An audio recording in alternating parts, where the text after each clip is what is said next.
ಹಳೆ ಹೆಸರು ಮಾಂಚಾಲೆ, ಇವಾಗ ಮಂತ್ರಾಲಯ ಅಂತ ಆಗಿದೆ. ಪೂಜ್ಯಾಯ ರಾಘವೇಂದ್ರಾಯ ಮಂತ್ರ ಕೇಳಿದಿರಲ್ವಾ? ಆ ಮಂತ್ರ ಶುರುವಾಗಿದಂತಹ ಸ್ಥಳ ಜಾಗ ಇದು. ಆ ಮಂತ್ರ ಬರೆದಿದ್ದು ಮಹಾನುಭಾವರೇ ಅಪರ್ಣಾಚಾರ್ಯವರು. ಅಪರ್ಣಾಚಾರ್ಯವರು ಯಾರು ಅಂದ್ರೆ ರಾಘವೇಂದ್ರ ಸ್ವಾಮಿಗಳವರ ಶಿಷ್ಯರು. ಅವರು ಹುಟ್ಟಿದಂತಹ ಊರು, ಸ್ಥಳ ಇದು.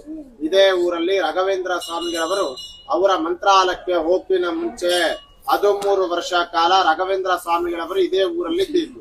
ಅವರಲ್ಲಿ ಇರೋ ಕಾಲದಲ್ಲಿ ನಿಮ್ಗೆ ಎದುರುಗಡೆ ಬೃಂದಾವನ ಕಾಣಿಸ್ತಾನೆ ಎಲ್ಲರಿಗೂ.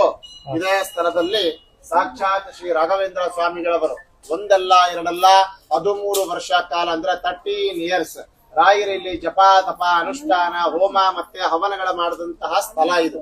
ರಾಘವೇಂದ್ರ ಸ್ವಾಮಿಗಳವರ ಜಪ ಮಾಡ್ತಿರುವಂತಹ, ತಪಸ್ಸು ಮಾಡ್ತಿರುವಂತಹ ಸ್ಥಳ. ಜಪದ ಕಟ್ಟಿ ರಾಯರು ಅಂತ ಕರೆಯೋದು. Place of meditation place. Raghavendra ಸ್ವಾಮಿಗಳವರಿಗೆ ಪ್ರತಿನಿತ್ಯನೂ ಅವರಿಗೆ ಊಟ ಮಾಡುವ ಸಮಯದಲ್ಲಿ ಅವರಿಗೆ ತುಂಬಾ ಇಷ್ಟವಾದ ಅವರ ಫೇವರೆಟ್ ಪದಾರ್ಥ ಬಂದು ಕಡ್ಲೆ ಬೇಳೆ ಚಟ್ನಿ ಮತ್ತೆ ಮಸ್ತಿ ಕಡುಬು ಅಂತ ಬರ್ತದೆ. ಮಸ್ತಿ ಕಡುಬು ಅಂದ್ರೆ ನೀವು ಮೊನ್ನೆ ಗಣೇಶ ಚತುರ್ಥಿ ಗಣಪತಿ ಹಬ್ಬ ಬಂದಾಗ ದೇವರ ನೈವೇದ್ಯಕ್ಕೆ ಊರಣದ ಕಡುಬು ಅಂತ ಮಾಡ್ತೀರಿ. ಊರಣದ ಕಡುಬು ಅಂದ್ರೆ ನೀವೆಲ್ಲ ಮೋದಕ ಅಂತ ಕರಿತೀರಿ. ಅದು ರಾಯರಿಗೆ ತುಂಬಾ ಇಷ್ಟವಾದ ಅವರ ಫೇವರೆಟ್ ಪದಾರ್ಥ. ರಾಯರ ಊಟ ಮಾಡುವ ಸಮಯದಲ್ಲಿ ಅವರ ಶಿಷ್ಯರ ಅಪ್ಪಣ್ಣಾಚಾರ್ಯವರು ರಾಯರಿಗೋಸ್ಕರ ಮಾಡಿಕೊಡ್ತಾ ಇದ್ರು. ಇವಾಗೂ ನೀವು ನೋಡಬಹುದು 400 ವರ್ಷದ ಹಿಂದ್ಗಡೆ 400 ಇಯರ್ಸ್ ಬ್ಯಾಕ್ ರಾಘವೇಂದ್ರ ಸ್ವಾಮಿಗಳವರಿಗೆ ಬಳಸ್ತಿರುವಂತಹ ಗ್ರೈಂಡಿಂಗ್ ಸ್ಟೋನ್ ಅಂದ್ರೆ ವರಳ ಕಲ್ಲು ರುಬ್ಬಗುಂಡು ಇವಾಗೂ ಇದೆ. ನೀವೆಲ್ಲ ಮೆಟ್ಲೆಳೆದು ಬಂದ್ರಲ್ವಾ, ಸ್ಟ್ರೈಟ್ ಬಂದವರು, ಅದು ಪಕ್ಕದಲ್ಲಿ ಬರೆದಿರ್ತಾರ, ಹೋಗ್ತಾ ನೋಡ್ಕೊಂಡು ಹೋಗಿ. 400 ವರ್ಷದ ಹಿಂದ್ಗಡೆ ರಾಘವೇಂದ್ರ ಸ್ವಾಮಿಗಳವರ ಮಲ್ಕೊಂಡಿರುವಂತಹ ಜಾಗ, ಅವರ ಸ್ಲೀಪಿಂಗ್ ಏರಿಯಾ, ಅವರ ವಿಶ್ರಾಂತಿ ಪಡಿತಿರುವಂತಹ ಜಾಗ ನೀವು ಇವಾಗೂ ನೋಡಬಹುದು. ಆನ್ ದಿ ವೇ ಸ್ಟ್ರೈಟ್ ಹೋಗಿ ಲೆಫ್ಟ್ ಹೋದ್ರೆ ರೈಟ್ ಸೈಡ್ ಅಲ್ಲಿ ಅಪ್ಪಣ್ಣಾಚಾರ್ಯವರ ಮನಿ ಅಂತ ಬರ್ತದೆ. ನಿಮ್ಮ ಆಟೋ ಡ್ರೈವರ್ ಹೇಳಿ ಕರ್ಕೊಂಡು ಹೋಗ್ತಾನೆ. ಅಪ್ಪಣ್ಣಾಚಾರ್ಯವರ ಮನೆಯಲ್ಲಿ ರಾಯರ ಮಲ್ಕೊಂಡಿರುವಂತಹ ಸ್ಥಳ ನೀವು ಇವಾಗೂ ನೋಡಬಹುದು. ರಾಘವೇಂದ್ರ ಸ್ವಾಮಿಗಳವರ ಶಿಷ್ಯರು ಅಪ್ಪಣ್ಣಾಚಾರ್ಯವರ ಬೃಂದಾವನ ಅಲ್ಲ ಇದು. ರಾಯರ ಶಿಷ್ಯರಾದ ಅಪ್ಪಣ್ಣಾಚಾರ್ಯವರ ಪ್ರತಿಷ್ಠಾಪನೆ ಮಾಡಿದಂತಹ ಕಟ್ಟಿದಂತಹ ರಾಘವೇಂದ್ರ ಸ್ವಾಮಿಗಳವರ ಪ್ರಥಮ ಏಕಶಿಲಾ ಬೃಂದಾವನ. ಏಕಶಿಲಾ ಅಂದ್ರೆ ಒಂದೇ ಶಿಲೆ, ಒಂದೇ ಕಲ್ಲಲ್ಲಿ ಬೃಂದಾವನ ಪ್ರತಿಷ್ಠಾಪನೆ ಮಾಡಿದ್ದು, ಕಟ್ಟಿದ್ದು.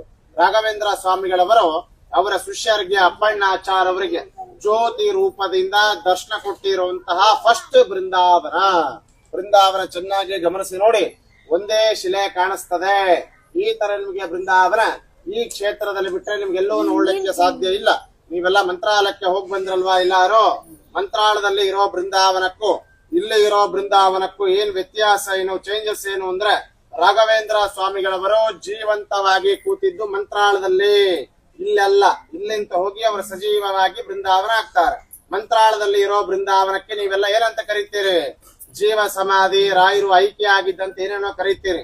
ಯಾರು ಹಾಗೆ ಕರಿಬಾರದು, ಬಳಸಬಾರದು. ಮೂಲ ಬೃಂದಾವನ ಅಂತ ಕರಿಬೇಕು. ಏನಂತ ಕರಿಬೇಕು? ಮೂಲ ಬೃಂದಾವನ. ರಾಯರ ಬೃಂದಾವನ ಆಗ್ಬೇಕಾದ್ರೆ ಅವರು ಒಂದು ಮಾತು ಹೇಳಿ ಬೃಂದಾವನ ಆಗ್ತಾರೆ. ಈ ಕಲಿಯುಗದಲ್ಲಿ ನಾನು 700 ವರ್ಷ 700 ಇಯರ್ಸ್ ನಾನು ಜೀವಂತವಾಗಿರ್ತೇನೆ ಅಂತ ಹೇಳಿ ಅವರು ಬೃಂದಾವನ ಆಗಿದ್ದು.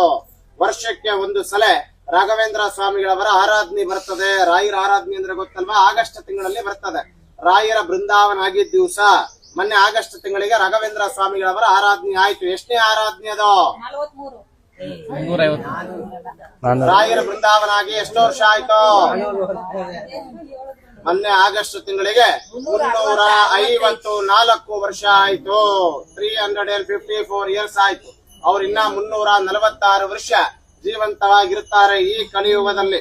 ಯಾರು ನನ್ನ ಕ್ಷೇತ್ರಕ್ಕೆ ಬಂದು ಅವರ ಇಷ್ಟಾರ್ಥ ಸಿದ್ಧಿ, ಯಾರು ಕಷ್ಟ ಅಂತ ನನ್ನ ಹತ್ರ ಬಂದು ರಾಯರ ಹತ್ರ ನನ್ನ ಹತ್ರ ಸಂಕಲ್ಪ ಮಾಡ್ಕೊಂತಾರೋ ಅವರ ಕೇಳಿದ್ದು ಕೇಳುವಂತಹ ಕೊಳ್ಳಿಕ್ಕೆ ಲೋಕ ಕಲ್ಯಾಣಕ್ಕೋಸ್ಕರ ಮನಸ್ ಸಂಕಲ್ಪ ಸಿದ್ಧಿ, ಅವರ ಇಷ್ಟಾರ್ಥ ಸಿದ್ಧಿನ ಅನುಗ್ರಹ ಮಾಡ್ತೀನಿ ಅಂತ ಹೇಳಿ ಅವರ ನಮ್ಮಕ್ಕೋಸ್ಕರವಾಗಿ ಬೃಂದಾವನ ಆಗಿದ್ದಂಗಾಗಿ ಯಾರು ಗೊತ್ತಿಲ್ಲಾರ್ದಕ್ಕಾದ್ರೆ ತೊಂದ್ರೆ ಇಲ್ಲ. ಇನ್ಮೇಲಿಂತ ಮೂಲ ಬೃಂದಾವನ ಅಂತಾನೆ ಕರಿಬೇಕು. ಆ ಮೂಲ ಬೃಂದಾವನ ಆದ್ಮೇಲೆ ರಾಘವೇಂದ್ರ ಸ್ವಾಮಿಗಳವರೇ ಅವರ ಶಿಷ್ಯರಿಗೆ ಅಪ್ಪಣ್ಣಾಚಾರ್ಯವರ ಕೈಲಿ ಹೇಳಿ ಮಾಡಿಸ್ಕೊಂಡಿರುವಂತಹ ಫಸ್ಟ್ ಬೃಂದಾವನ. ಮಂತ್ರಾಲಯದಲ್ಲಿ ಮೂಲ ಬೃಂದಾವನ ಆದ್ಮೇಲೆ ಇದೇ ಜಾಗದಲ್ಲಿ ಫಸ್ಟ್ ಬೃಂದಾವನ ಆಗಿದಂತಹ ಸ್ಥಳ, ಜಾಗ, ಕ್ಷೇತ್ರ. ನೀವು ಬಂದಿದಂತಹ ಈ ಜಾಗ ಮಾಮೂಲಿ ಕ್ಷೇತ್ರ ಅಲ್ಲ, ತುಂಬಾ ಜಾಗೃತವಾದ ಕ್ಷೇತ್ರ ಇದು. ಇವಾಗೂ ಸಹ ಬೆಳಿಗ್ಗೆ ಮುಂಜಾನೆ 4 ಮತ್ತೆ 4:15 ಸುಮಾರು ರಾಘವೇಂದ್ರ ಸ್ವಾಮಿಗಳವರ ಬಂದು ಇವಾಗೂ ಅವರ ಸ್ನಾನ ಮಾಡಿ ಹೋಗ್ತಿರುವಂತಹ ಪ್ರತೀತಿ ಇದೆ. ಈ ಕ್ಷೇತ್ರದಲ್ಲಿ ಈಗಾಗ್ಲೇ ಎಷ್ಟೋ ಜನ ನೋಡಿದ್ದಾರೆ, ಮಧ್ಯರಾತ್ರದಲ್ಲಿ ಮಂತ್ರಾಲಯ ಕ್ಷೇತ್ರ ಇಂತ ಒಂದು ಜ್ಯೋತಿ ರೂಪ ಈ ಬಿಚ್ಚಾಲಿ ಕ್ಷೇತ್ರಕ್ಕೆ ಈ ಬೃಂದಾವನ ಒಳಗಡೆ ಪ್ರವೇಶ ಆಗ್ತದೆ ಅಂತ. ಅಂದ್ರೆ ರಾಘವೇಂದ್ರ ಸ್ವಾಮಿಗಳವರು ಇವಾಗೂ ಅವರ ಜ್ಯೋತಿ ರೂಪದಲ್ಲಿ ಬರ್ತಾರೆ ಅಂತ ಒಂದು ಪ್ರತೀತಿ ಇದೆ. ಇವಾಗಿರೋರು ಬಂದು ಅಪರ್ಣಾಚಾರ್ಯವರ 6th ಜನರೇಷನ್ ಅಂತ ಕರೀತೇವೆ. 6th ಅಂದ್ರೆ 6ನೇ ಜನರೇಷನ್ ಅಂತ. ಈ ಮಠ ಎಲ್ಲ ನೋಡ್ಕೊಂಬೋದಿಲ್ಲ ನಾವೇ. ಈ ಕ್ಷೇತ್ರದಲ್ಲಿ ಏನು ವಿಶೇಷ ವೈಶಿಷ್ಟ್ಯ ಏನು ಅಂದ್ರೆ, ಪ್ರತಿನಿತ್ಯನು ಇಲ್ಲಿ ಬಂದಂತ ಭಕ್ತಾದಿಗಳ ಪರವಾಗಿ 1,000, 2,000, 3,000, 5,000 ಜನಕ್ಕೂ ಮೇಲೇನೋ ಇಲ್ಲಿ ನಾವು ಅನ್ನದಾನ ಸೇವಾ, ದಾಸೋಹ ಸೇವಾ ಅಂತ ಮಾಡಿಸ್ತಾ ಇದ್ದೇವೆ. ನಾವು ಮಾಡಿಸ್ತಾ ಇಲ್ಲ. ರಾಘವೇಂದ್ರ ಸಂತಿ ಅಂದ್ರೆ ಗೊತ್ತಲ್ವಾ ಏನು?